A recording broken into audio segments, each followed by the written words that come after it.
Assalamualaikum warahmatullahi wabarakatuh.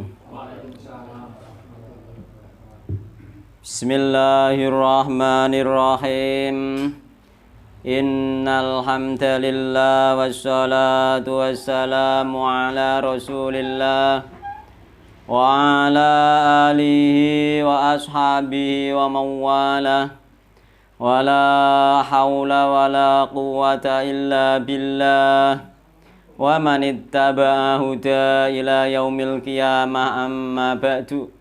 Fa inna asdaqal hadithi kitabullah wa khairal huda huda Muhammadin sallallahu alaihi wasallam. Wa syarral umuri muhdatsatuha, fa inna kulla muhdatsatin bid'ah. Wa kulla bid'atin dhalalah wa kulla dhalalatin finnar. Ikhwan wa akhwat rahimani wa rahimakumullah. Patut kita panjatkan puji syukur kehadirat Allah Subhanahu wa taala, yang mana pada sore hari ini kita dipertemukan kembali oleh Allah Subhanahu wa taala di majelis yang mulia ini dalam rangka bermajelis ta'lim, yang mudah-mudahan dengan bermajelis ta'lim ini Allah mudahkan jalan kita menuju surga Allah Subhanahu wa taala, sebagaimana yang Rasulullah sallallahu alaihi wasallam pernah sabdakan, man salaka tariqan yaltamisu fi ilman sahalallahu lahu bi tariqan ilal jannah. Barang siapa menempuh jalan, di jalan tersebut dia mencari ilmu, Allah mudahkan jalan dia dengan sebab mencari ilmu tersebut jalan menuju surga Allah Subhanahu wa taala. Dan mudah-mudahan kehadiran kita di sore hari ini dimasukkan pula oleh Allah Subhanahu wa taala termasuk orang-orang yang mensyukuri nikmat Allah Subhanahu wa taala, di antaranya nikmat sehat dan waktu luang. Yang nikmat sehat dan waktu luang tersebut banyak dilupakan manusia, sebagaimana yang diisyaratkan oleh sabda Nabi Muhammad sallallahu alaihi wasallam, nikmatani maghbunun fi ma katsirun minan nas asyadul faro. Ada dua nikmat, yang dua nikmat tersebut banyak dilupakan manusia, yaitu nikmat sehat dan waktu luang. Dan juga kita mensyukuri nikmat aman, yakni di nikmat yang aman ini kita bisa bermajelis ta'lim, bisa bekerja, bisa beribadah dengan tenang, tidak sebagaimana saudara-saudara kita yang ada di Palestina yang sekarang ini dalam kesusahan. Dan banyak yang berfatwa juga bahwasanya yang berjuang di sana itu ketika mati adalah mati syahid, karena di antara dalilnya adalah membela diri, membela harta, membela tanah air. Apakah memang seperti itu atau ada solusi yang lain? Jadi di antara ulama ada yang memberi solusi hijrah, ada yang memberi solusi berjuang. Sebagaimana di Indonesia dulu ketika dijajah mereka pada berjuang, di masing organisasi mereka berjuang. Jadi tidak harus pasukan khusus negara, memang belum ada negara dulu. Indonesia itu berjuang di antara organisasi-organisasi. Nah, bagaimana menyikapi hal itu? Keduanya sebenarnya sama-sama benar. Keduanya sama-sama benar sebenarnya. Jadi solusi dari ulama hijrah itu juga benar, solusi yang melawan penjajah itu juga benar. Nah, sebagaimana hadis tentang membela diri dari dirampok. Jadi dirampok hartanya itu ketika membela diri, maka ketika meninggal dia syahid. Ini bukan sekedar harta. Harta semuanya, seluruhnya, bukan ning dalan misalnya sepeda motornya dirampok terus melawan terus perang mati gelut mati ku syahid itu gak sepeda motor tok gitu loh. Bahkan kuabeh hartane. Dan bagaimana solusinya nanti? Jadi di antarane hadise dari An Sa'id bin Zaidin anin Nabi sallallahu alaihi wasallam qol. Diriwayatkan saking Sa'id bin Zaid anin Nabi sallallahu alaihi wasallam, dari Nabi Muhammad sallallahu alaihi wasallam qala, ngendika situ Nabi Muhammad sallallahu alaihi wasallam dalam riwayat Abu Daud dan Imam An-Nasa'i.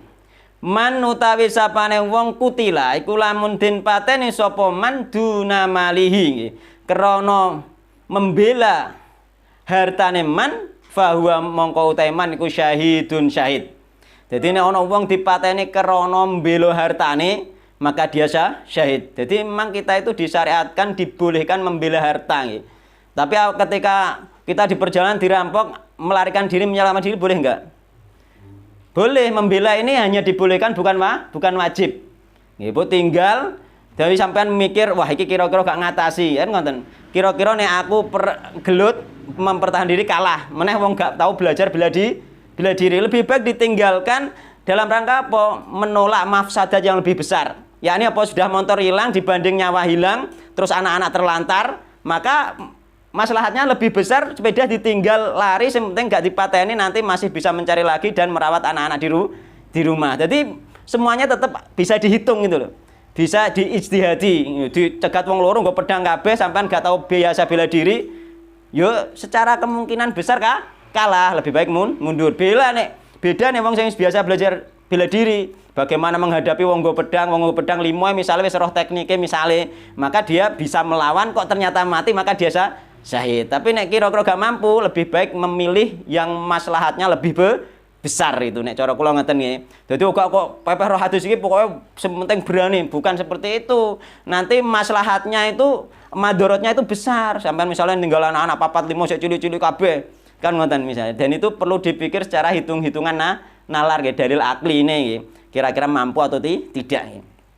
Jadi enggak harus seperti itu nggih. Man qutila duna mali fa huwa syahidun. Barang siapa yang dibunuh karena membela, karena mempertahankan hartanya, maka dia itu syahid. Wa man qutila duna ahli au duna damihi au duna dinihi fa huwa syahidun. Dan barang siapa yang dibunuh karena membela hartanya, mulai bela harta kan, atau membela keluarganya dulu, ini keluarganya, auduna dami atau darahnya, apa pateni wong melawan misalnya, auduna dini atau membela agamanya, bahwa syahidun, maka itu syahid. Ya, syahid itu akeh gak gitu. Di antaranya mati tenggelam juga syahid nih. Terus mati tertimpa reruntuhan juga syahid. Mati karena penyakit perut juga syahid. Terus mati ya karena taun juga syahid. Anu Pak Buah itu nggih. Banyak sekali masalah syahid itu, tapi itu syahid akhirat bukan syahid dunia gitu ya. Kalau kecelakaan syahid. Kecelakaan tabrak mobil. Belum ngertos dalile iku lho. Meninggal disebabkan melahirkan syahid. Di antaranya misalnya setelah meskipun gak langsung guys, setelah melahirkan karena luka akibat melahirkan jeda beberapa bulan, misalnya kalau sebabnya memang dari melahirkan tersebut, maka masuk kategori syahid. Itu banyak syahid guys, di antaranya ini guys. Tapi nggak harus sampai nekat kira-kira sing rampok wong 10 sepeda motor sitok wae meneh motor Supra X ngono wae sampean lawan. Yo sampean alo menghindar sing penting selamat. Meneh nek sing rampok bondo toh nyawa ngono. Ya wis nyonya tinggal mawon mboten napa iku apa menghindari madorot yang lebih besar. Jadi madorotnya gede ndi kehilangan dah motor Supra X sampai nyawa gitu. Nanti di belakang kita anak-anak kita itu masih banyak menunggu di rumah itu kan. Hitung-hitungannya ngonten, dadi gak nekat. Nek wong sing wis bisa bela diri, kula riyen nate belajar bela diri diajari nglawan wong 10, nggo pedang kabeh. Oh, tapi nek ora latihan terus menawa ya isek kangelan, alok balik mundur melayu kan ngoten. Ngoten iki. Tapi memang kula riyen perguruan desa ngoten niku ngajarine piye nek dirembut wong, gak kok piye carane ngrebut wong. Kan bela diri saiki rata-rata piye carane ngrebut wong. Kan ngoten. Nggih, gelute senengane rame-rame. Kan ngoten. Nek kula riyen diajari piye isite apa iku nek dirembut wong kan ngoten. Nah, terus kemudian hadis lagi masalah syahid lagi ini nggih. Nabi Hurairah qala jaa taqwa sapa rajulun wong lanang ila Rasulillah sallallahu alaihi wasallam. Iki riwayat Imam Muslim, malah lebih kuat lagi. Faqala mongko ngendika sinten rajul, ya Rasulullah wa Rasulullah, ara'aita apa pendapate panjenengan in ja'alamun teka sapa rajulun wong lanang yuridu kang ngarepake sapa rajul akhdha mali ing mengambil harta ingsun. Nek ana wong lanang teko wahai Rasulullah, cara jenengan pripun pendapate ape njukuk hartaku ngerampok misalnya. Qala matur sinten Nabi, fala tu'tihi malaka, jangan kau berikan hartamu. Qala matur sinten rajul mau iki. Araeta ing qatalani nggih, araeta apa to pendapate panjenengan ya Rasulullah ing qatalani, lamun mateni sapa rajul, lamun karep mateni sapa rajul ni ingsun, yakni merangi Nek merangi ape mateni kala matur sinten Nabi qatilhu matenono sira hu ing rajul pateni sing ape mateni mau kan ngoten nggih. Kala iki nek wani tapi nggih. Nek wani, nek gak wani sampean yo gak usah mikir sih. Kala memang jiwa pemberani ku beda-beda loh. Memang ana wong memang pemberani dan dia berani mentaksir kira-kira menang itu bisa. Nggih, tapi ana sing wong gak pemberani gitu.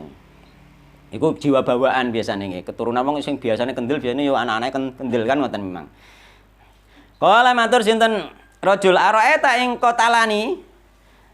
Bagaimana pendapat wahai Rasul ing qatala lamun mateni sapa rajul ni ingsun nek aku sing dipateni piye wahai Rasulullah kala matur Nabi fa anta syahidun fa anta mongko te sira iku syahidun syahid ini membela harta kala matur sinten rajul nggih araeta ing qataltuhu nggih araeta apa to pendapat panjenengan ya Rasulullah ing qataltu lamun mateni sapa ingsun hu ing rajul sing rampok. Kala matur sinten Nabi huwa utawi rampok mau sing mbok pateni iku finnari ing dalem neraka rawahu Muslim. Oh, iku detail iku dadi apa iku rajul tadi bertanya kepada Nabi Muhammad SAW. Ini lebih detail maneh riwayat Imam An-Nasa'i. Ketika ditanya tentang orang yang merampok, Rasulullah menjawab dzakirhu billah, dikondak wae sik. Ingatkan dia nggih kepada Allah nggih. Kongkon ndak wae sik, sampeyan nek dirampok ndak wae sik, ittaqillah nggih. Wedya sira ning gone Allah nggih. Bisa jadi sampean kok dirampok kayak teko sampean ittaqillah nggih, bertakwalah kepada Allah. Bisa jadi dia ndredeg dhewe hidup-hidup. Kan niku perintah Nabi, bisa jadi mulane sampean nek iso berusaha ngono dhisik umpama ketemu ya, muga-muga gak ketemu ya. Naudzubillah min syarri dzalik. Muga gak ketemu, umpama ketemu sampean bertakwalah kamu kepada Allah, bisa jadi dia takut langsung. Karena kata-kata yang diucapkan atas perintah Nabi insya Allah itu ada apa efeknya itu. Koyo kakak kula riyen. Kakak kula riyen niku menek tower, pasang tower ning nggone tempat ning kono dikuasai karo suatu apa iku oknum preman-preman ngoten niku gak oleh dideki tower. Dene dhewean dikerubung digakno parang bareng karo wong akeh. Langsung bareng wong akeh mormeng dhewe mokor cuma takbir tok Allahu Akbar. Wonge gak wani wedi. Wedi. Padahal kakakku juga ndek ilmu apa. Cuma modal nekat Allahu Akbar ngono teng Batam niku. Wedi, Pak. Oh, gak wani nyerang itu. Padahal juga pedang gak wani nyerang. Wedi mereka. Mulane kita itu anjuran-anjuran syariat ini dilakukan ketika terpaksa ketemu rampok. Ittaqillah misalnya ngono, dengan semangat koyo-koyo gak wedi ngono. Mungkin dia yang takut nanti gitu loh. Jangan-jangan orang ini sakti mungkin ngono dene kan ngoten. Takut dia. Mulane kadang kalah wedi dhisik itu. Nggih. Kula riyen ngertos niku tiyang daerah Duran sing senengane mbacokan dan lain sebagainya. Sak tepak niku. Ketika ning sungai iku apa iku njebong wong. Wonge sing dijebong ku muring-muring. Wong sak tepak ditantang wong sitok padahal wong sing wis biasa mbacokan sing nyengit-nyengit itu. Tantang wong sitok tapi nantang ketok rande wedi blas. Sewate wonge. Ora wani kok, Pak, gitu. memang perlu ya diantaranya kita iki mau ya dinasihati malah jadi ketika dirampok dinasihati ini perintahnya Rasulullah sallallahu alaihi wasallam dzakirhu billah ingatkan dia kepada Allah Subhanahu wa taala ya qala matur sapa rajul fa illam yadzakkar bagaimana Rasulullah jika dia itu tidak mau ingat kepada Allah qala matur sinten Nabi fasta'in alaihi man haulaka minal muslimin. Fastain maka nggih minta tolonglah kamu nggih alaihi untuk mengalahkan nggih rampok tersebut man ing wong haulaka kang ana ing dalem sekitare sira minal muslimina bayane saking wong muslim. Kon njaluk bantuan minta tolong orang yang di sekitar kita jika ada orang. Ya koyo ngene iki Palestina minta tolong negara-negara lain ra ono sing bantu kan misalnya seperti itu kan ngoten. Saged mawon kan ngoten niku. Iku masuk di situ cuma ini perorangan iki negara kan itu. Enggak ada yang bantu bagaimana nek gak ono sing bantu kan ngono. Memang kadang-kadang nek ono rampok padha nggo pedange sampean misalnya dijaluki tulung apa sampean wani marani bantu? Enggak berani tetap hitung-hitungan gitu loh. Tetap hitung-hitungan ya. Meneh nek koyo Saudi itu kon bantu, Saudi bantu negara-negara liyane akeh sing gak kenal sunah juga. Sing kenal sunah misalnya mung Saudi tok. Malah didarani Wahabi ya ben Wahabi wae ngono alah ngono. Kan awake dhewe gak ngerti juga kan. Gitu. Maka dunia ini belum bisa bersatu dalam satu pimpinan khilafah. Jadi yo enggak memungkinkan itu loh. Mereka lah yang lebih tahu maksudnya itu dalam hal itu mereka sendiri yang ada di atas atau para ulama itu lebih tahu ya apa yang harus dilakukan. Kita itu sebenarnya hanya menduga-duga saja gitu. Maka otaknya orang bawah, orang apa iku awam insyaallah berbeda nggih. Wong awam sing penting ngokol, pokoke diserangkan ngono kaya preman-preman nek dijak mbubarno kajian padahal dia roh karepe niku penting budal kan ngoten niku. Semangate tok menang ora roh akibate iku piye nggih to. Hitung-hitungane niku piye ngoten. Kan ngoten. Dadi nek cara kula ngoten. Dadi kita iku memang wong-wong awam dadi nek iso iku ya wis lah komen ya komen tapi aja nemen-nemen gitu nggih. Terus kemudian nek wong ning sekitarku gak ono wae Rasulullah utawa ono tapi gak wani nulung kan ngoten. Ono tapi gak wani nulung kala matur sinten Nabi fastain alaihi bisultan. Fastain mongkon nyuwun tulung sapa sira alaihi ing atase ngalahno rampok bisultan ing apa sultan niku? Penguasa nggih. Ini cara polisi misalnya nggih sing yang berwajib nggih. Kala matur sinten rajul fa'in na'a as-sultan nggih, fa'in as-sultan. Wahai Rasulullah, seandainya aku itu jauh nggih dari penguasa, dari polisi, adoh nggih. Ani sang ingsun kala matur Nabi qatil duna malika nggih. Qatil nggih. Perang sapa sira nggih, duna malika nggih. Dalam rangka membela hartamu wis terpaksa nggih. Maka boleh dia itu berperang nggih melawan rampok tersebut dalam rangka membela harta. Hatta takuna sehingga ana sapa sira iku min syuhada'i termasuk wong sing mati syahid, yakni min syuhada'il akhirah termasuk wong sing syahid akhirat, au tamna utawa nggih mempertahankan sapa sira malaka ing harta ira. An-Nasai riwayat An-Nasai mbek Ahmad. Dadi sampai nggih detail kan iki wau pertanyaane rajul. Sampai nggih dia itu berhasil apa meninggal nggih jadi syahid akhirat nggih atau dia itu nanti apa bisa mempertahankan hartanya gitu. Tapi enggak harus nggih, enggak harus mempertahankan harta itu enggak harus. Apa buktine? Buktine Rasulullah sallallahu alaihi wasallam ketika di Mekah. Nggih, ditekan nggih, dia harus meninggalkan kota Mekah dan oleh orang-orang kafir musyrikin Mekah apa? Enggak oleh nggo bandane. Omahe ra oleh. Hartane kon ninggal kabeh. Yo. Bagaimana Rasulullah ditinggal? Abdurrahman bin Auf Sugair kabeh ditinggal.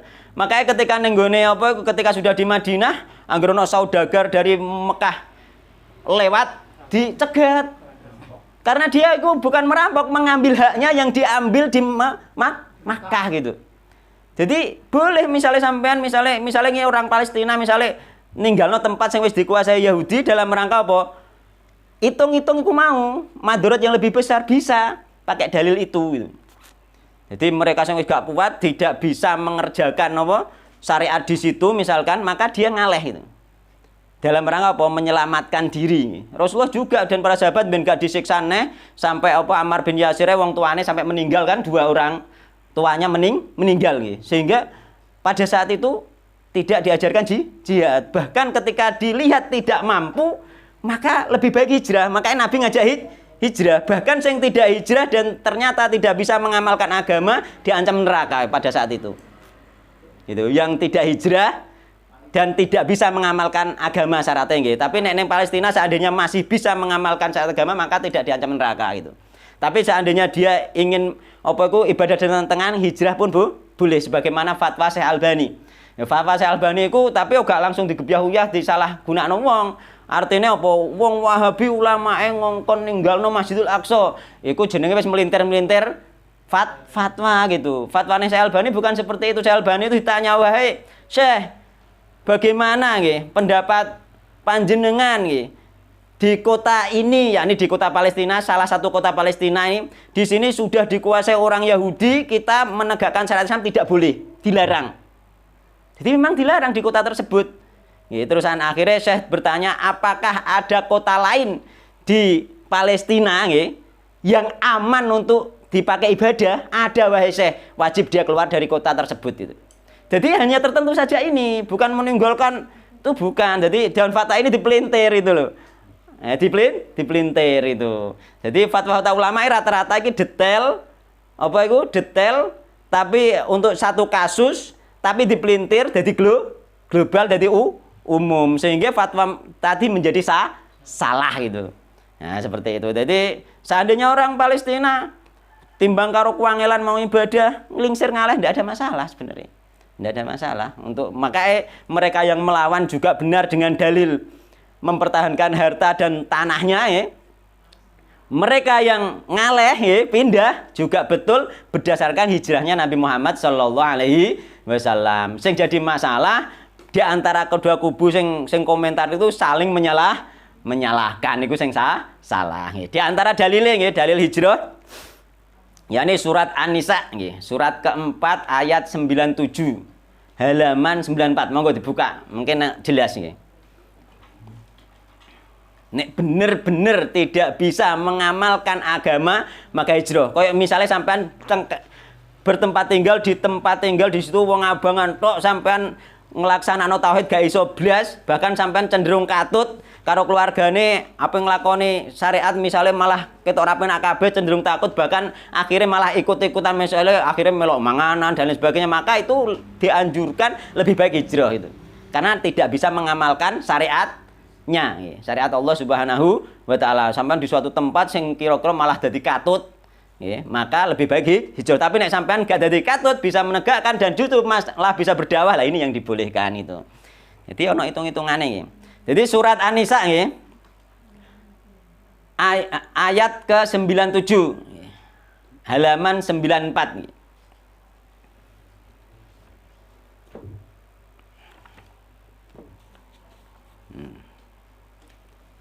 Ya niki innal ladzina tawaffahumul malaikatu dzalimi anfusihim qalu fima kuntum qalu kunna mustad'afina fil ard qalu alam takun ardullahi wasi'ah fatuhajiru fiha faulaika ma'wahum jahannam wa sa'at masira.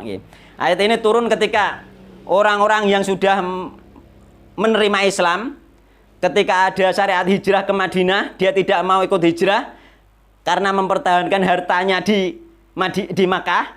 Kemudian ternyata dia tidak berani menampakkan Islam di sana karena ketika menampakkan pasti disiksa, dia diganggu, sehingga dia tidak bisa mengamalkan syariat Islam dan akhirnya dia ini menjadi embo-embo koyok wong musyrik. Cara kene embo-embo melok manganan dan lain sebagainya ngoten niku lho nggih. Gak bisa menghindari. Nah, maka ini turunlah ayat ini akhirnya. Terus mereka sampai ketika perang Badar karo wong musyrik dijak melok perang pisan, dia gak wani nolak. Karena apa? Karena dia embo-embo kan ngoten. Gawane akhirnya melok budal perang pisan. Padahal dia wis ngimani Nabi Muhammad sallallahu alaihi wasallam. Kasus ini ada gitu. Sehingga turun ayat nih. Nek gak mampu maka para ulama nek memang tidak mampu menegakkan syariat di tempat atau di kota tersebut, maka pindah dari kota yang satu ke kota yang aman gitu. Kan gak dikuasai semua Palestina itu kotanya kan. Ada yang aman, ada yang tidak gitu. Nah, yuk. Jadi nang kene innal ladzina tawaffahumul malaikatu halaman apa iku surat ayat ke-97 nggih. Sesungguhnya orang-orang yang dicabut nyawanya oleh malaikat dalam keadaan mendolimi dirinya. Mereka malaikat bertanya, "Bagaimana kamu ini?" Mereka menjawab, "Kami adalah orang-orang yang tertindas di Mekah." Padahal Mekah kota lebih suci nomor 1 dibanding Masjidil Aqsa, nomor 3 Masjidil Aqsa. Itu pun boleh ditinggalkan itu loh. Ojo kok kota suci ditinggalkan aja ngono. Boleh itu dalam rangka siasat untuk menguasai lagi nanti. Yang penting komunitas kita nanti berkembang, gak mati kabeh kan ngoten. Bisa. Jadi kami adalah orang-orang yang tertindas di Mekah, yakni tertindas sehingga gak berani menampakkan Islam itu ya. Terus mereka para malaikat bertanya lagi, "Bukankah bumi Allah itu luas? Masa bumi Allah Mekah tok ngono lho." Itu. Bukankah bumi Allah luas itu? Sehingga kamu dapat hijrah di sana. Lha dikono ana oleh malaikat. Bumi Allah iku luas gak Mekah tok. Kene tertindas ning kono gak iso ngamali ibadah ning kono ngaleh itu. Lho padha wae sing dimaksud para ulama salaf seperti itu. Kene gak bisa mengamalkan agama di salah satu kota di Palestina, ngaleh ning sing kirane kota sing iso ngamalno agama, sehingga nanti iso belajar, akhirnya pinter. Gak kok apa iku di anu terus akhirnya belajar gak iso, gitu, taklim gak iso, sholat gak iso kan ngoten. Maka ketika kondisinya seperti itu, maka syariatnya seperti ini, boleh pindah gitu. Bahkan diolok-olok malaikat ketika dia tidak bisa mengamalkan agama sama sekali dikarenakan dia mempertahankan harta dan tempatnya. Maka tempat mereka itu neraka jahanam, dan itu seburuk-buruk tempat kembali, diancam neraka jahanam oleh Allah Subhanahu wa taala karena dia itu gak bisa mengamalkan agamanya sama sekali. Syaratnya itu nggih, gak iso ngamalno bahkan katut wong musyrik gitu. Meskipun secara dohir katute iki. Katut tumplebek ketoke kaya musyrik tapi dia iman itu. Maka itu disuruh nggih oleh Allah ini dalam ayat ini untuk hijrah gitu. Jadi gak salah fatwa hijrah itu enggak salah. Dan membela diri juga nggak salah. Nah, nanti sehingga nanti enak gitu loh, ya. Enak ya. Lah kenapa kok apa itu orang Islam itu kok gak mampu ya ngalahno iku sing jadi masalah karena orang Islam di seluruh dunia nggih, semua umat Islam itu masih mayoritas orang-orang yang ahli bid'ah.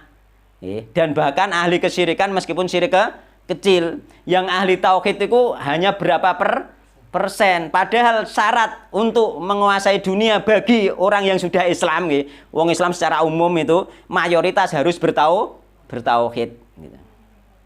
Sebagaimana dalilnya itu surat An-Nur ayat 50, surat An-Nur ayat 55. Gitu. Surat ke-24 halaman 358. Gitu. Yani wa'adallahu alladhina amanu minkum wa amilus solihati la yastahlifannahum fil ardi kama stalafal ladina min qablihim. Jadi syaratnya menang itu, syaratnya iso berkuasa, syaratnya menang itu ini. Surat apa mang? Ning kene. An-Nur nggih.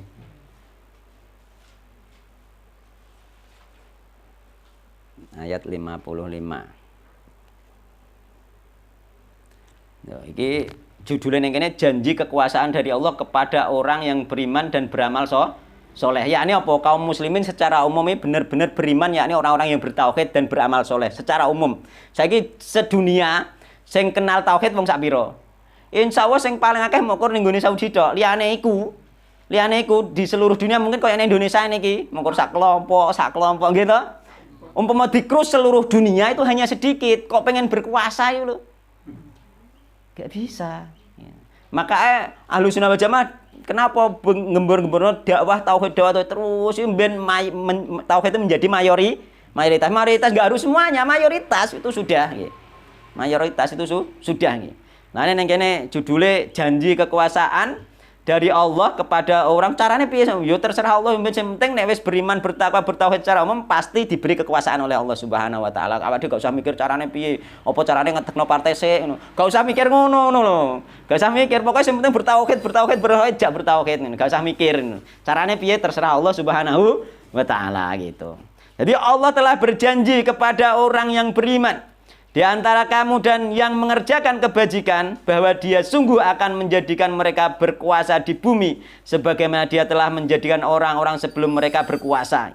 Dia sungguh akan meneguhkan bagi mereka agama yang telah dia ridhoi dan dia sungguh akan mengubah keadaan mereka setelah berada dalam ketakutan menjadi aman sentosa. Mulane orang-orang sing saiki wong Islam padha ketakutan iki solusine mokor beriman bertakwa beramal soleh. Engko insyaallah nek wis mayoritas misalnya nek Palestina wong Palestina mayoritas bener-bener beramal soleh, bener-bener bertauhid, insyaallah diangkat karo Allah, rasa takut dihilangkan menjadi rasa aman gitu. Ya iku mulane ulama iku rata-rata dakwahe ngono terus ngantek didarani karo wong-wong sing menyelisih para ulama nggih. Para ulama salaf nyelisih apa? Jarine para ulama mokor senengane duduk-duduk tok gak wani perang gitu kan ngoten. Perang hitung-hitungan kok sampean mau misalnya di sepeda motor dipethuki wong 10. Sampean terus mblayu sudah tinggal apa didarani wong ora wani perang ngono. Mboten ah. Mboten. Kok darani rawani ra apa-apa sing penting aku selamat, anak putuku bojoku ngenteni ning omah gitu. Ya, golek neh meneh ning omah sik duwe. Malah malah masalah gitu loh. Gitu. Jadi itu secara hitung-hitungannya ya. Jadi insyaallah ketika semuanya sebenarnya sama-sama benar sesuai kondisi masing-masing, jadi insya Allah tidak ada perbedaan sebenarnya. Itu sebenarnya hanya kesalahpahaman. Tapi kita tetap harus mendoakan ya, kita doakan terus semoga Palestina merdeka gitu. Nah, sekarang kita kembali ke kajian yang kemarin ya. Ya ini masih bab nawaqid wudu. Nah, pembatal wudu. Sekarang hadis nomor 3. Jadi mukadimah hanya untuk menyatukan bagi yang berselisih pendapat gitu. Jadi oh ternyata sama beneri, sama-sama punya dalil gitu. Mengko nek dituruti ana bari bantahane niku. Oh sing sering bantahane grup kemarin kula ketemu. Langsung ketemu, kingi ketemu. Malah mulai kong Gresik malah dia titip apa? Aku kan ning Gresik ketemu dekne. Dekne kan teng Gresik kemarin. Malah titip mes kongkon gawakno mulai. Tak seneni Dek aku wedok. Guyu-guyu Dek. Ya gak Dek trae ukur pengen rame-rame kok, Pak. Wonge seneng ngoten niku lho, seneng rame-rame. Aku berambang mikir ngoten nemen. Nggih.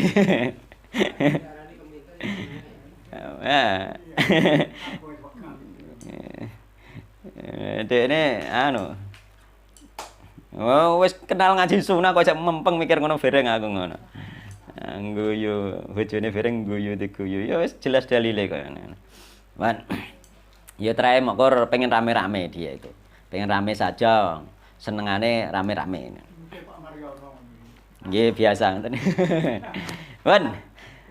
Sekarang hadis nomor 3 nggih. Wa an Ali bin Abi Thalib radhiyallahu anhu qala.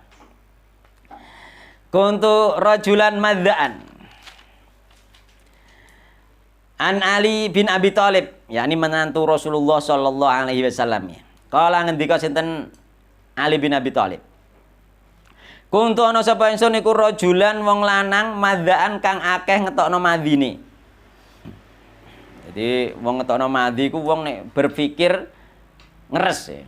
Jadi, mikir ngeres, maka dia syahwat, maka dia mengeluarkan madhi. Lah Sayyidina Ali metu madhi terus. Beliau sahabatnya besar itu. Sayyidina Ali niku. Fa amartu mongko perintah sapa ingsun al Miqdada ing Miqdad. Ayas ala ing yento takon sapa Miqdad an Nabiyya sallallahu alaihi wasallam Nabi Muhammad sallallahu alaihi wasallam kongkon takokno ning gone Nabi. Dhewe gak wani takok dhewe mantune. Sungkan. Mantune sahabate gedhe kan, sungkan kan?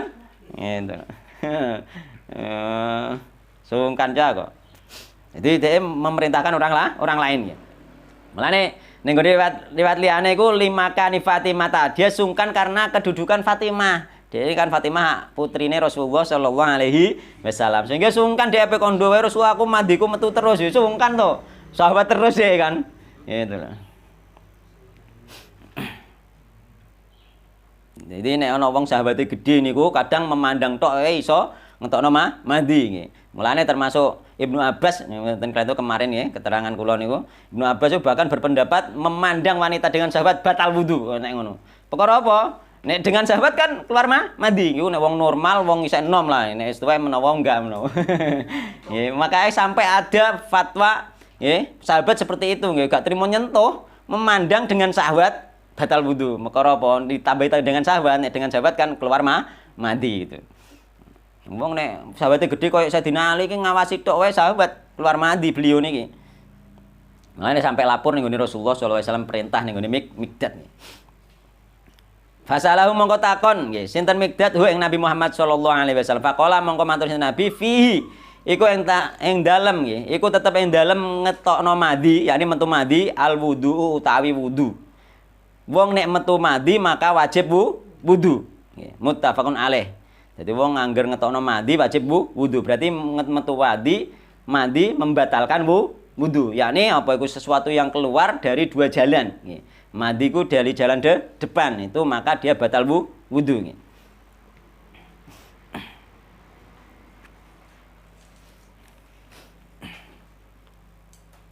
Jadi wajib wong ngetokno madi wajib wudu.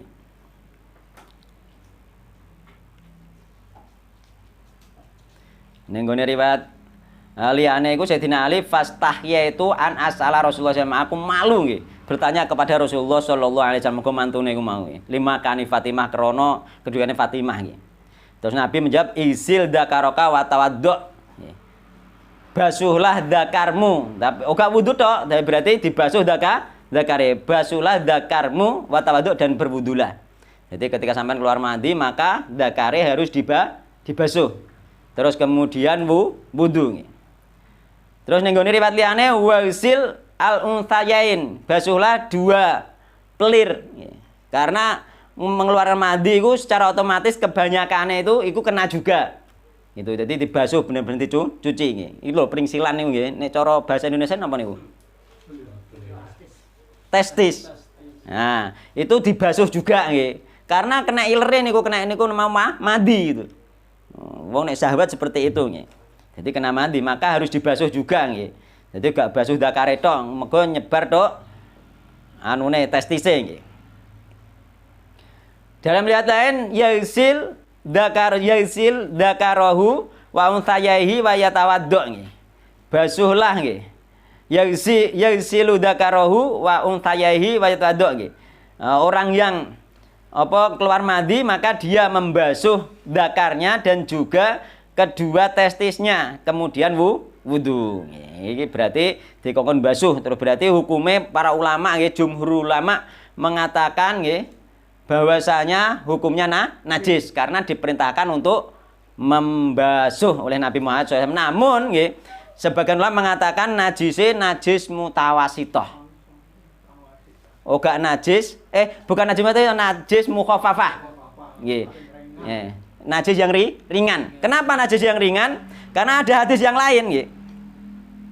Nanti nggih najis ringan. Jadi tidak sebagaimana darah haid atau air kencing yang lain, tapi dia hampir sama dengan air kencing anak laki-laki yang belum makan nggih.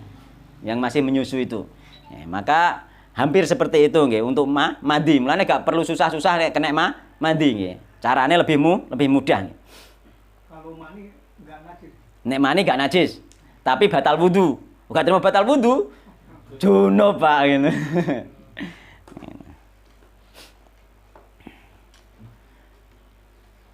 Tapi sebelum keluar mani keluar mati dulu.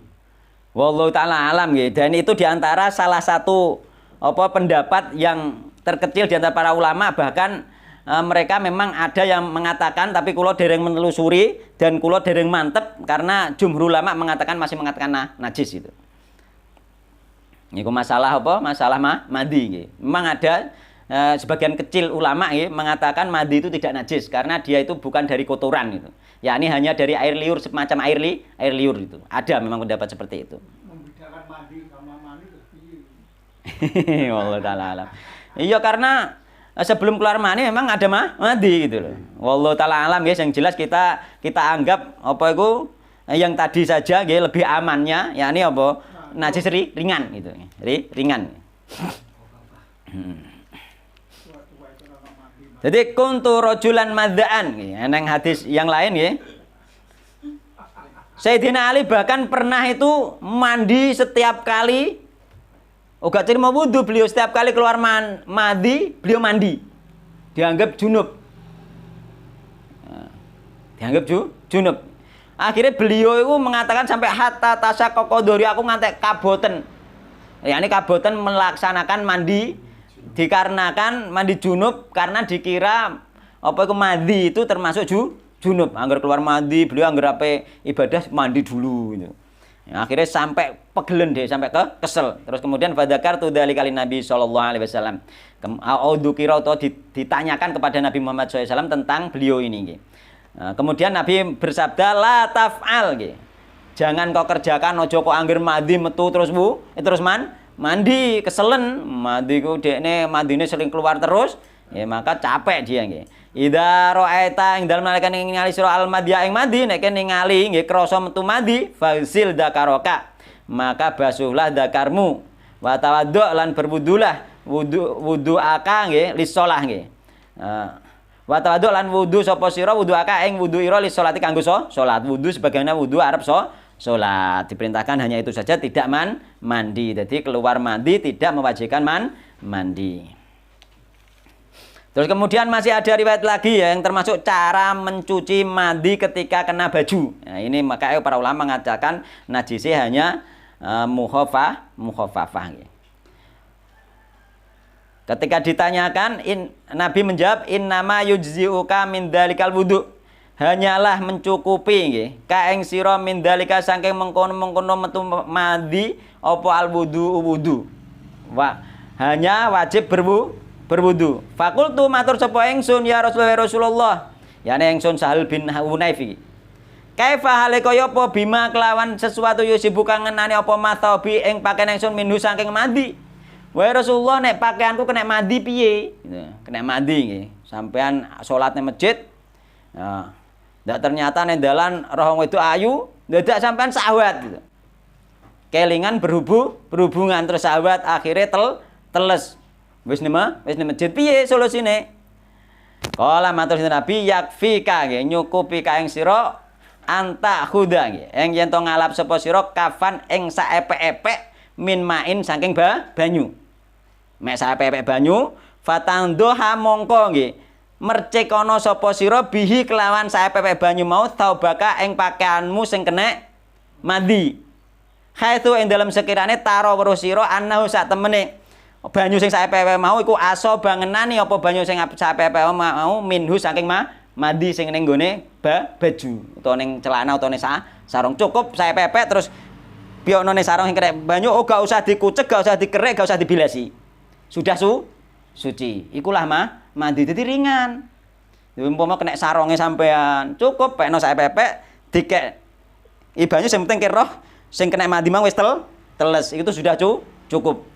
Iki rawahu Abu Dawud. Jadi mudah. Makanya ulama mengatakan najis mukhafafah. Bahkan mau ono sing mengatakan aku juga belum menelusuri, aku tahu krungu-krungu tok deh. Nah, krungu-krungu tok aja tunggu dalil lho ya. Nah, iki cuma referensi saja bahwa banyak sekali ternyata pemahaman itu nggih. Tapi sing jumhur mengatakan najis mukhafafah. Ya, najis ringan karena disuruh mencuci oleh Rasulullah Shallallahu alaihi wasallam. Namun ada yang berpendapat tidak najis karena itu sebagaimana air liur ya. Tidak dari kotoran itu sumbernya tidak dari kotoran. Sing najis sih dari kotoran dari dalam gitu. Wallahu taala alam. Nek kula tetap mengikuti yang aman yakni najis mukhafafah gitu.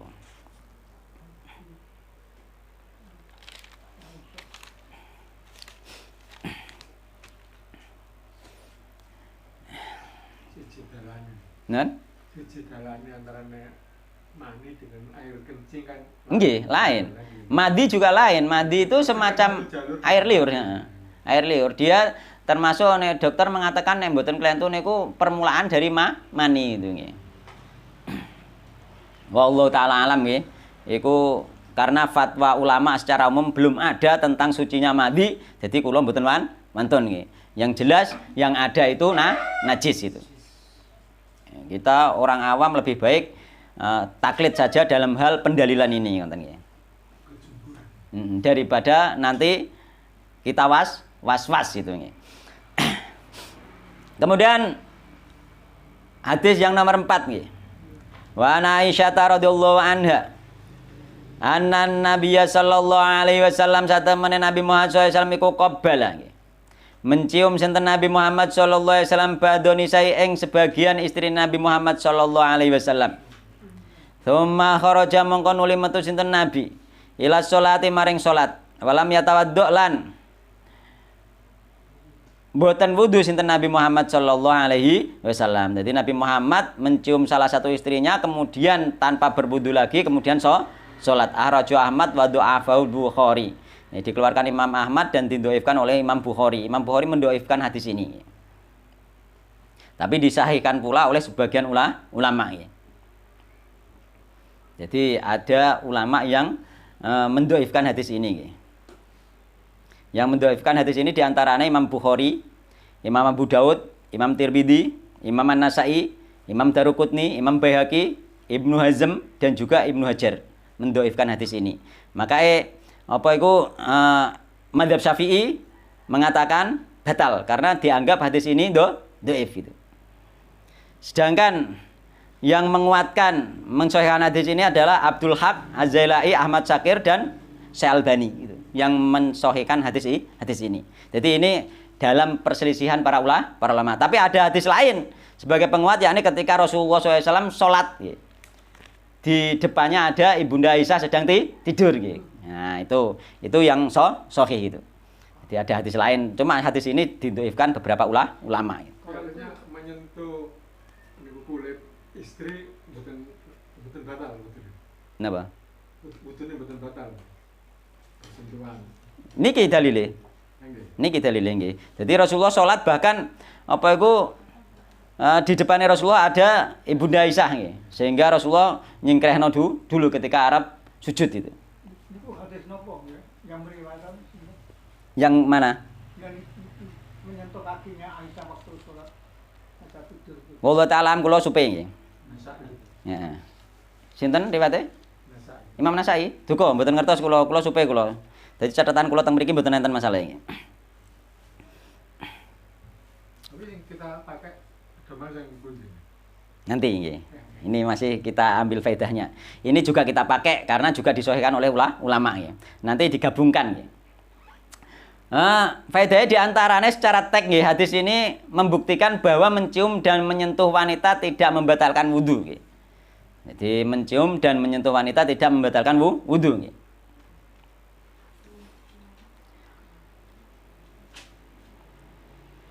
Namun hadis ini bertentangan dengan lafadz lamastumun nisa dalam ayat Al-Qur'an ya, yakni surat An-Nisa ayat 43 dan surat Al-Maidah. Jadi ning surat Al-Maidah aw lamastumun nisa atau menyentuh wanita itu membatalkan wudu. Dan lafadz menyentuh di dalam Al-Qur'an secara teks dohir itu menyentuh biasa. Meskipun di dalam tafsir sebagian ulama mengatakan berhubungan intim. Tapi secara dohir itu bisa dipakai dalil menyentuh biasa nggih, dan banyak dalilnya nggih. Kemarin di Muqaddimah kemarin pernah tak utarakan banyak dalilnya tentang masalah menyentuh itu menyentuh biasa sudah membatalkan wudu itu. Makanya Imam Syafi'i nggih menyentuh nggih baik sahabat maupun tidak batal wudu itu. Nah, itu dalilnya diantaranya ini. Ayat Al-Qur'an diantara dalilnya dan hadis ini dianggap lemah itu. Tapi ada hadis yang kuat, yakni ketika Rasulullah sholat ada Ibunda Aisyah di depannya itu. Lah, Al-Quran dan hadis itu tidak mungkin bertentangan itu. Makanya nanti digabungkan, nggak boleh dibuang salah satu, nih. Digabungkan. Ketika masih bisa digabungkan. Yang menafsirkan bahwa menyentuh ayat di dalam surat An-Nisa itu menyentuh biasa itu membatalkan, sedangkan di dalam sahabat Nabi itu yang sangat ahli sekali dalam mentafsirkan adalah Ibnu Abbas. Nah, Ibnu Abbas ini yang dimaksud menyentuh itu adalah bersetubuh. Jadi Ibnu Abbas menafsirkan yang dimaksud aw lamastumun nisa itu adalah jima bersetubuh. Namun Ibnu Umar menafsirkan menyentuh dengan tangan. Nah, itu sahabat Nabi Muhammad Shallallahu Alaihi Wasallam. Jadi ada khilaf di sini. Nah. Tapi yang senior Ibnu Abbas. Sami-sami ahli nih, nggih. Bahkan Ibnu Mas'ud juga senior. Ibnu Mas'ud bukan hanya menyentuh, mengedipkan mata dengan sahabat sudah membatalkan wudu. Itu Ibnu Mas'ud. Itu. Jadi kita itu harus jadi kita kalau pendapat Ibnu Abbas jima yang dimaksud jima membatalkan wudhu ya jelas bukan wudhu, bahkan junub itu sudah gitu loh. Itu secara tafsir ya, yakni tafsiran. Jadi bisa dua makna, berarti bisa bermakna apa itu jima ya, berhubungan intim, bisa bermakna menyentuh biasa karena secara lafadz menyentuh biasa. Sehingga para ulama yang memegang secara menyentuh biasa itu membatalkan wudhu, nanti digabungkan Rasulullah juga pernah menyentuh tapi tidak batal. Berarti yang dimaksud menyentuh adalah dengan sahabat, karena intinya adalah keluar mandi gitu. Maka kula luwih mantep dan luwih tenang memilih yang itu, yakni menyentuh dengan sahabat tidak batal wudhu, menyentuh tanpa sahabat menyentuh dengan sahabat batal wudhu, menyentuh tidak dengan sahabat tidak batal wudhu. Asumsinya apa? Asumsinya diduga kuat ketika sahabat keluar mandi gitu. Tapi ternyata nggak keluar mandi, maka ya yang nyata saja, berarti tidak batal gitu. Oh, malah gandengan ambek bojone nek tawaf. Itu. Jadi tidak batal. Makanya ketika tidak sahabat hanya sayang saja, kaya Rasulullah mencium istrinya kan ape salat kan enggak sahabat, nyium dalam rangka sayang, kaya nyium anake gitu. Seperti itu, nyium dalam rangka sayang maka tidak ada masalah, bukan sahabat itu. Memegang karena sayang digandeng jalan-jalan, enggak ada masalah. Tapi nek grayang-grayang bengi-bengi kuwi, nah iku syahwat, iku paling masalah, batal gitu. Ngono. Gitu. Nek cara kula ngoten. Dadi kula mantep dan tenang dengan pendapat itu gitu.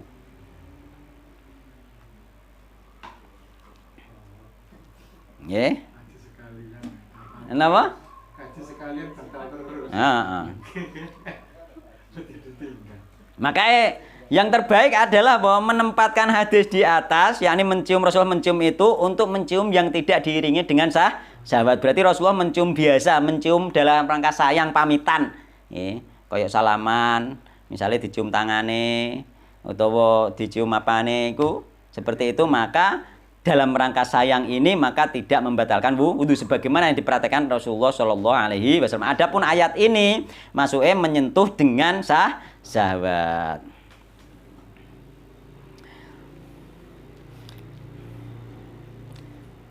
Perbedaan pendapat di kalangan ulama diantaranya yang Imam Abu Hanifah itu, beliau Imam Abu Hanifah ya, yakni madzhab Hanafi ya, secara umum mereka menyentuh wanita secara mutlak ya, dengan syahwat atau tidak membatalkan wudu. Itu Imam Abu Hanifah. Syahwat seorang ya ora batal gitu. Imam Abu Hanifah. Iya. Imam Abu Hanifah syahwat sih gak batal. Tapi keluar mandi tetap batal. Berarti sampean ngecek keluar mandi atau tidak gitu. Nah nek menurut syahwat, aku syahwat lah gak batal. Nah keluar mandi ya batal. Ojo, aku gak batal syahwat lah. Aku anut Imam Abu Hanifah. Dadan sampean ndlewer. Ya batal to. Ojo kok anut Imam Abu Hanifah wae ndlewer kok mau batal gitu. Kan gitu loh. Jadi memang harus seperti itu loh. Halus ilmiah. Imam Abu Hanifah itu hanya menyentuh dengan syahwat dan tidak batal nggih. Karena mentafsirkan awal mastumun nisa tadi anut Ibnu Abbas nggih, dan mendoifkan hadis Nabi mencium istrinya sehingga beliau berpendapat tidak batal sama sekali nggih. Tapi tetap ada kecuali ketika keluar mandi, tetap keluar mandi itu membatalkan wudu itu. Ya, kita berpikir ya kalau madzhab Imam Syafi'i itu menyentuh berlawanan jenis baik istri maupun tidak, apa yang dikatakan Pak Mariono itu kita akan berpikir waktu tawaf baik maupun haji itu berdesakan tidak hanya dengan istri, dengan orang lain. Kan wudu terus. Maka dalam hal ini yang pendapat yang tidak kuat itu malah pendapatnya madzhab Syafi'i nek cara kula nggih.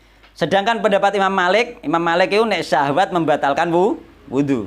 Nek gak syahwat tidak. Nek Imam Abu Hanifah tadi syahwat seorang batal, tapi keluar mandi tetap batal. Kan enak toh? Hasilnya kan padha wae akhirnya kan. Gitu nggih. Terus Imam Syafi'i menyentuh wanita dengan syahwat atau tidak batal iku Imam Syafi'i kuwi. Nah, Imam Syafi'i. Tapi yang Ibnu Abbas tadi tidak mandi, tapi yang dimaksud bersetubuh. Nggih. Memang betul-betul bersetubuh itu baru batal. Itu batal. Ya jelas itu, wis pasti itu kan. Iku kan masalah tafsir dan apa iku jenenge iki makna tersurat dan makna tersirat nanti nggih. Makna tersiratnya yakni masuk di tafsir yakni jima, tapi makna tersurat menyentuh. Gitu. Makna tersurat itu yang memang kalau dipahami secara patah ya seperti itu artinya iya menyentuh biasa. Iya menyentuh biasa. Kenapa kita masih mempercayai bahwa itu juga bermakna menyentuh biasa? Karena Ibnu Umar juga menyatakan menyentuh biasa dan itu sahabat Nabi juga sahabat. Ya pada waktu itu karena itu sahabat Nabi waktu itu Nabi masih ada, tapi pada waktu sahabat itu aja sudah terjadi pertentangan pendapat. Sebenarnya ini bukan pertentangan nggih. Dalam satu sisi mungkin Ibnu Abbas menafsirkan seperti itu, dari sisi yang lain tapi ternyata setelah kula cari selama ini mereka tidak berdebat itu. Mereka hanya mengamalkan yang sudah ditahui itu saja. Kok enggak minta rujukan pada Nabi ya waktu itu masih ada Nabi. Wallahu taala alam mboten ngertos kula nggih. Mboten ngertos. Biasanya para ulama dulu itu belum tentu langsung langsung tahu bahwa mereka saling bertentangan itu. Beda gitu, belum tentu ya. Jadi maknanya akhirnya kan ulama yang belakangan nanti menyimpulkan ya di antara fenomena para sahabat Nabi Muhammad Shallallahu Alaihi Wasallam. Sebenarnya nek cara kula sama-sama bener ini. Cuma kita gabungkan pemahaman tersebut nggih. Dadi para ulama yang goleki sumber-sumber dari para sahabat Nabi Muhammad sallallahu alaihi wasallam. Kula milih pendapate sing semacam dengan Imam Malik. Nek menyentuh dengan sahabat batal, tidak dengan sahabat tidak batal. Dalam rangka hati-hati nek sahabat mengko akeh-akehe keluar mati gitu. Dadi mek akeh-akeh mawon ya. Itu orang yang tadi kan parakan tawaf itu umroh maupun haji. Mereka itu pernah saya tanyakan. Nggih. Pada saat ini saya nggak masuk madzhab Syafi'i ya Pak. Karena orang Jawa kan terutama orang undu Pak. Sementara di Kak Syafi'i Pak. Lah iya makanya mengikuti madhab itu tidak bisa kita mengikuti secara taklid buta. Artinya terus pokoknya kabeh madhab Syafi'i tidak bisa. Kita madhab itu hanya kita jadikan jalan untuk memahami syariat. Sehingga orang bermadhab Syafi'i boleh mengamalkan madhab yang lain. Yang penting yang sesuai dengan dalil gitu. Jadi kalau mereka yang bermadhab Syafi'i itu mutlak, jadi tidak bisa menerima yang lain kecuali dari madhab Syafi'i. Sebagian mereka juga tidak seperti itu. Nggih. Kemarin juga pernah ditanya seorang kiai yang demo ning gone Batam, ditanya kakakku, apakah pengikut madhab Syafi'i harus melakukan semua pendapat Imam Syafi'i? Nggak bisa jawab mereka. Nggak bisa jawab itu. Orang tertentu, tapi jumlahnya kecil. Itu nggak bisa mereka nggih. Imam Syafi'i tahlilan haram. Jadi pendapat yang kuat adalah menyentuh dengan syahwat membatalkan wudu dengan dugaan kuat nggih keluarnya mandi. Iku lho nggih syaratnya nggih. Jadi pendapat yang kuat nggih menurut kula adalah menyentuh dengan syahwat membatalkan wudu dengan dugaan kuat keluar mandi nggih. Tapi nek mbok cek gak keluar, maka ya gak batal gitu. Maka apa? Maka indikasi batalnya itu hanyalah keluar mandi, bukan masalah menyentuhnya gitu. Nanti nggih wallahu taala alam nggih. Kan enak ning ngono. Sampean kan iso mikir dhewe. Iso mikir dhewe kan akhirnya enak. Dadi gak kok ora kok bingung itu jarine batal iki jarine ora kan ngoten. Wis ngaji kan enake di situ roh dalile itu lho. Enak. Hon. Sekarang hadis berikutnya nggih. Hadis kelima nggih.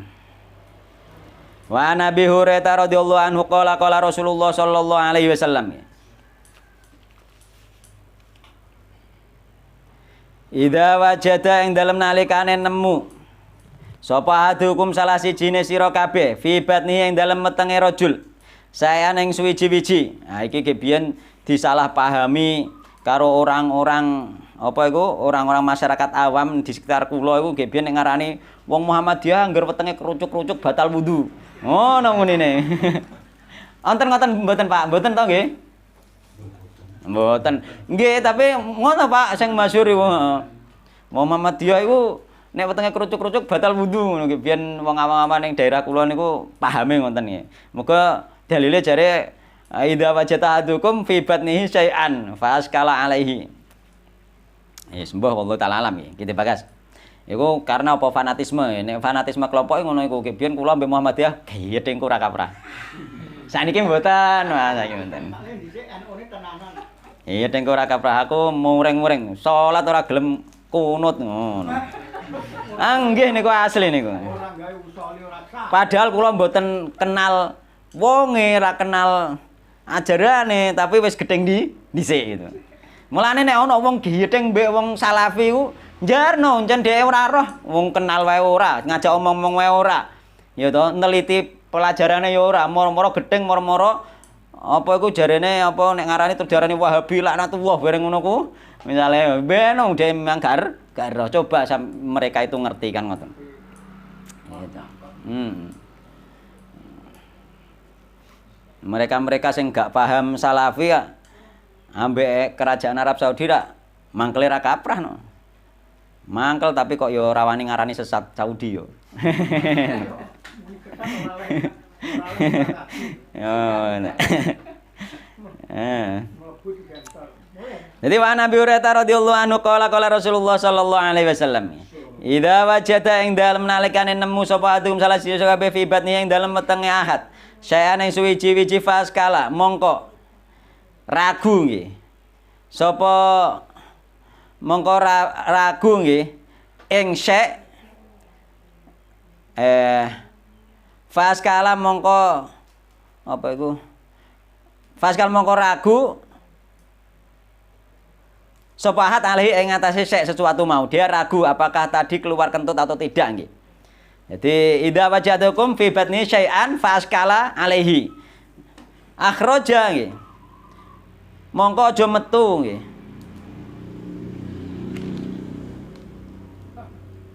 Sik. Oh, akhraja apa to metu nggih. Sangka minhu saking weteng nggih. Apa saen sesuatu ngoten nggih. Akhraja. Oh sing bener akhraja kok ya. Pertanyaan kan. Akhraja nggih. Apa to metu nggih. Nggih bener akhraja nggih, kleru nggih. Akhraja apa to metu nggih. Minhu saking weteng nggih batnun mau nggih. Sing ana sesuatu mau, apa saen sesuatu amla atau ora nggih. Dhek ragu, wetenge krasa krucuk-krucuk to piye nggih, utawa krasa piye, dhek ragu metu sesuatu ka weteng to mboten. Fala yahrujan mongko aja metu temenan sepahat minal masjid saking masjid. Aja metu ka masjid hatta yasma sehingga krungu sapa ahad sautan ing swara aw yajida utawa nemu sapa rihan ing ambune. Jadi sampai dia artine ngene lho. Aja nggih metu sampai dia mendengar suara atau mencium bau. Yakni apa? Sampai dia yakin bahwa ada sesuatu yang keluar. Mesti sampean gak ono ambune, gak metu swarane, tapi krasa teles. Ya, misalnya pecirit, ya gak mambu isian, ya tetep batal gitu loh. Artinya gak harus mambu dhisik nggih, urung mambulan ya sampean krasa, sing penting sampean yakin itu. Yakin ada sesuatu yang keluar, maksudnya ning kono sampai sampai mendengar suara dan sampai mencium bau, maksudnya sampai yakin nek bener-bener ada sesuatu yang keluar. Aja kan aku gak mambu, aku gak metu, gak krungu swara apa-apa, tapi krasa teles. Ya batal. Mungkin ning kene kan gak disebut krasa teles ya. Butuh ya yakin gitu. Itu kan yang mantap. Yang kentut itu loh yang sangat sulit untuk. Kenapa? Artinya Sulit untuk yakin. kadang-kadang keluar tapi Iya to ora ngoten? iya. Nah, iki nek sampean takok iku ana hadise nomor 15 sing guri. Ape tok bab guri? Nggih diwaca sik. Iki mergo ana sing jenengan tangletake. Ngenten. Bisikan setan nih. Nggih. Mon nggih. Dilanjut ngono nek pertanyaane ngoten enten iki nggih. Dadi hadis sing pol guri nggih. Dadi nyambungane adoh. Ya ampun, dilancang gak apa-apa iki dalam rangka nyambung pemahamane hadis nomor 5 nggih. Wa Ibnu Abbas nggih. Jangan buka sing guri nggih, hadis paling guri sebelum bab. Wa Ibnu Abbas radhiyallahu anhuma, anan Rasulullah sallallahu alaihi wasallam nggih. Satemene Rasulullah sallallahu alaihi wasallam ngendika sinten Nabi, yati teko ahadakum nggih, ing salah sijine sira kabeh sapa seton fi sholati ing dalem salat. Fayang fuhu mongko ndamoni sapa setan fi maq'adi ing dalem bokonge ahadukum. Ngantek ngono dhek ya sregepe. Penggaweane. Terus fayu khayyalu mongko den khayalake. Mulane dhek termasuk disihir. Ben berkhayal ilahi maring ahad. Fayu khayyal mongko den khayalake ilahi maring ahad. Sapa apa annahu satemene ahad iku hadas sapa ahad. Dhek dikhayalno kaya-kaya hadas, kaya-kaya kentut.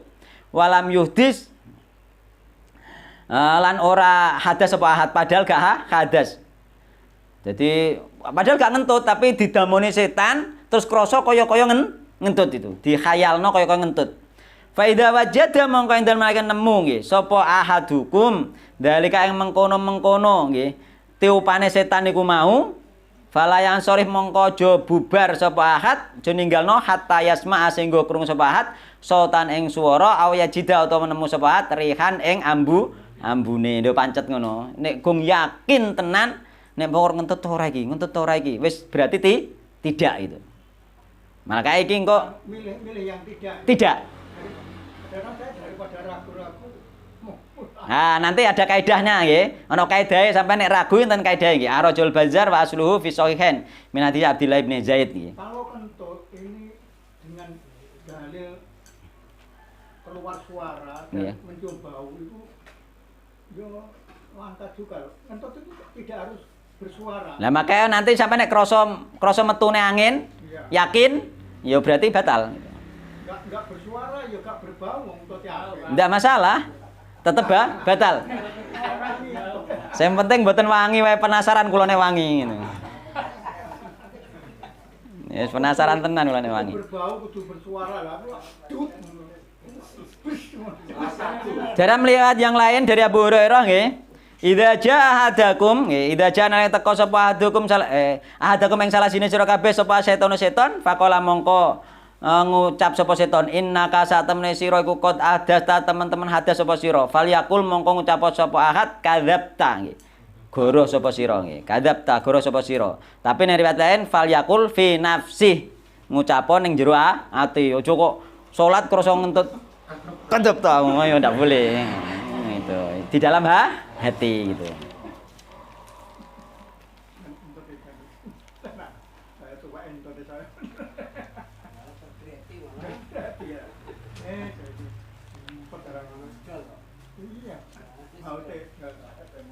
Jadi hadis ini merupakan salah satu kaidah enten kaidah Pak nggih. Jadi hadis ini oleh para ulama dibuat kaidah al yakin la yazulu bisyak. Sesuatu yang yakin tidak bisa hilang dengan keraguan. Contohnya apa? Sampean mau berwudu ya. Berarti yakin nek wis suci, wis yakin. Terus sampean ragu aku mang batal toh urung yo. Batal toh urung yo. Berarti urung. Berarti belum. Maka dengan hadis ini maka sampean nek ragu-ragu aku batal toh urung berarti urung. Iku harus dipegang ya. Berarti sampean belum batal. Tapi nek sampean asale gong wudu terus ragu aku mang bar wudu toh urung. Berarti urung wudu. Mergo asale rong wudu. Jadi kembali ke asal nggih. Asale suci dianggap suci, asale gak suci dianggap gak suci. Makanya al yakin la yazulu bis syak. Sing yakin tidak bisa dihapus dengan keraguan nggih. Wah, wis sampai 4:30 nggih. Iki dibarno iki keterangane nggih. Selak metu jajane. Mbah nyapi jajan mbah ora Pak Arjito? Wong nemah dhewean. Emang dhewean juga mungkin anak kejangan godong. Jadi suatu keyakinan tidak dapat hilang sebab keraguan. Sampai wis yakin mantep ya wis. Enak kan sampean salat krasa ngentut ora berarti ora gitu. Nek wis yakin ngentut baru batal gitu. Kalau dalam jamaah ini teman kita kayak ngentut suaranya dengar. Ada tapi beliaunya enggak merasa. Ini gimana? Mungkin tuli juga ya. Aslinya nek merasa cuma gengsi. Wallahu alam nggih, wallahu alam ya. Gengsi batal salat niku. Itu kebiasaan gengsi wis anu ya. Wallahu taala alam nggih.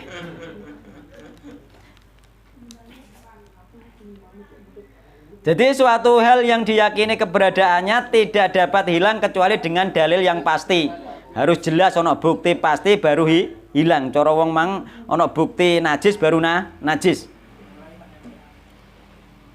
Jadi ia tidak dapat hilang hanya sekedar keraguan. Demikian juga sebaliknya, sama saja sebagaimana tadi. Suatu hal yang diyakini tidak ada, sampean urung wudu kok ragu bar wudu atau urung, maka urung wudu. Iku tinggu dalil mari-mari penak sampean. Jadi penak aku mang wudu atau urung, berarti urung. Aku mau batal atau urung, berarti urung. Tapi kemarin ya Ustaz, Dan saya di sini ngimami asar ya. Saya nggak nyebutkan orangnya. Yang di belakang itu ikut sholat ya. Nah, itu jelas ngentot musyawarahnya bukan terbut. Ya wundu ra apa diterus. engko nang mboten, Mbak. Engko nang ada suara tipuan opo? Kalau punya keyakinan oke. Setiap jamaah pasti ngentut, Pak. Nan? Setiap jamaah pasti ngentut. Jadi mengarah pada tapi kita enggak terasa. Lah, iku jelasnya diperiksa ngedoin temen apa? Wallahu ta'ala alam, nanti ketika itu memang tidak terasa atau mungkin dikatakan semacam kayak beser nek cara pipis, insya Allah nanti hukumnya hukum beser gitu. Jadi gitu. Jadi hukumnya hukum beser. Nah, dan beser tadi mungkin kadang keluar suara, kadang tidak, hanya itu saja mungkin. Tak kira mungkin try beser ini. Kita nggak tahu ya. Jadi semua nanti nek masalah keraguan kembali ke hukum asal nih. Tergantung orangnya ya. Nah, Tergantung orangnya yang ngelakuin. Yakin nggak? Yakinnya kemana itu? Ya, jadi ragu tidak bisa menghilangkan keyakinan ya. Ragu-ragu itu apa memang dari kita sendiri atau tadi disebutkan karena bisikan setan? Ya, yang disebut tadi karena bisikan setan. Tapi tanpa setan kadang-kadang ya ragu aku. Sampai ragu itu berarti sampai ngerti nih tanpa setan. Ya ora setan. Ora ketok kok, Pak. Ora ketok. Ya opo-opo setan disalah. Nggih, memang setan gitu. Kalau Ustaz ya, ini mundur ya. Nggih. Karena itu keraguan. Yang sering sekali ya bukan sering tapi ya kadang-kadang surat malam itu kadang-kadang keraguan itu akan timbul. Jadi Ragu dalam hal? rakaat. Oh, nek iku lupa namanya. Lupa rakaat. Itu yang dikuatkan yang mana? Yang yakin. Misalnya sampean iki mau wis 2 rakaat toh lagi 1 rakaat, sing paling yakin berapa rakaat? Witir, kebanyakan Witir itu, Tan. jadi itu di witir. Memang benar itu. Kalau sholat malam itu memang kadang saya sendiri deh. Kenapa? Biasanya itu ragu-ragu jumlah rakaat. Nggih. Biasanya sudah baru 1 tapi ingatnya kok sudah 2. Nah, ingatnya sudah 2 tapi ragu. Iya. Berarti kembali ke 1. Yang yakin berapa? 1. Karena 1 itu yang pasti itu.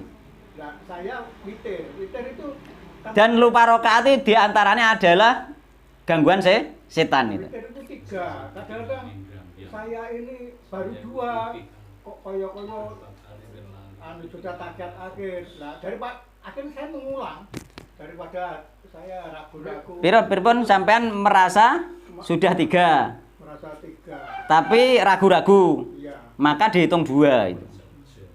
Tambahi 1 selesai. Kalau tak jadi apa-apa. Bukan masalah. Bukan masalah. Jadi hukum memang seperti itu, no? Sujud sahwi tetap sahwi. Kenapa?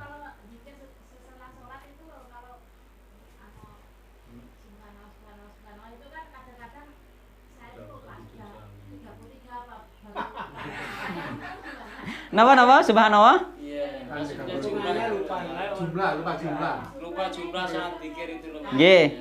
Terus Bu saya toh, Pak. sebentar lah. Saking alon sampean itu. Napa Ketepetan kok. tasbih, baca tasbih 33 itu. Terus ya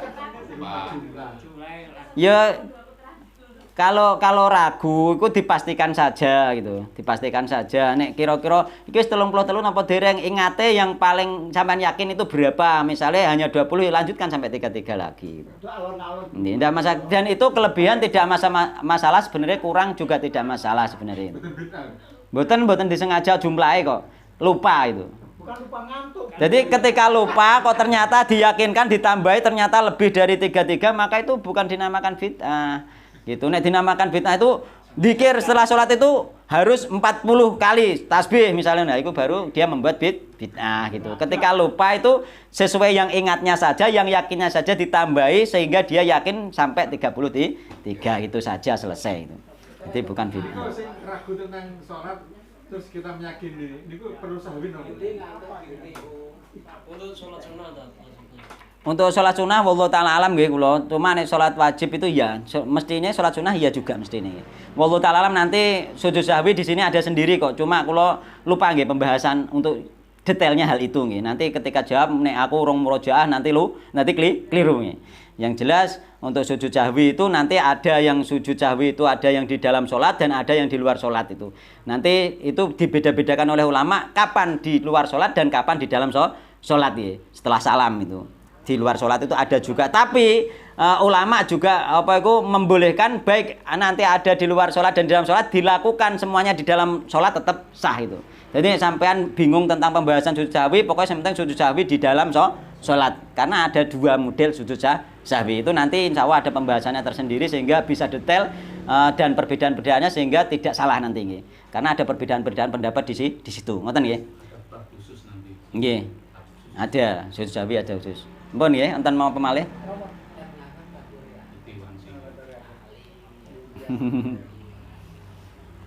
Bu, enten kok Bu, ngopo Bu?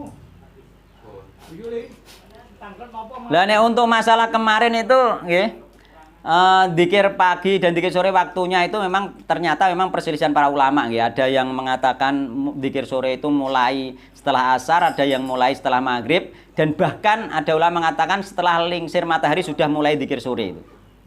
Dan akhir dzikir pagi diantaranya itu bahkan tidak harus matahari terbit selesai, tidak ada akhirnya sampai lingsir matahari, sebelum lingsir matahari masih boleh dzikir pagi itu.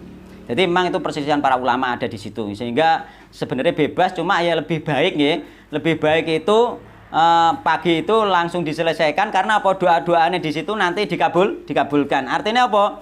Ada doa minta penjagaan ya, dari depan, dari belakang, dari samping kanan kiri. Ku nek pagi diwaca sampean metu insyaallah wis dijaga oleh Allah Subhanahu wa taala. Tapi nek belum waca kan belum dijaga nggih. Sehingga nek masalah bacaannya boleh sampai waktu yang dinamakan pagi itu masih ada, itu boleh sebenarnya itu. Tapi suatu saat kan juga boleh. Nah? Suatu saat kan juga boleh membaca ayat-ayat itu. Boleh juga. Boleh, tapi ketika membaca sifatnya umum kan tidak dinamakan dzikir pagi sore itu aja nggih. Nggih, wonten mawon nggih, samanten mawon, semoga pertemuan ini membawa barokah nggih. Dan semakin tambah wawasan kita, nggih, semakin kita mau belajar tambah wawasan, dan juga nanti bisa dipraktekkan, diamalkan nggih. Subhanakallahumma bihamdika asyhadu an la ilaha illa anta astaghfiruka wa atubu ilaik. Wassalamualaikum warahmatullahi wabarakatuh. Waalaikumsalam.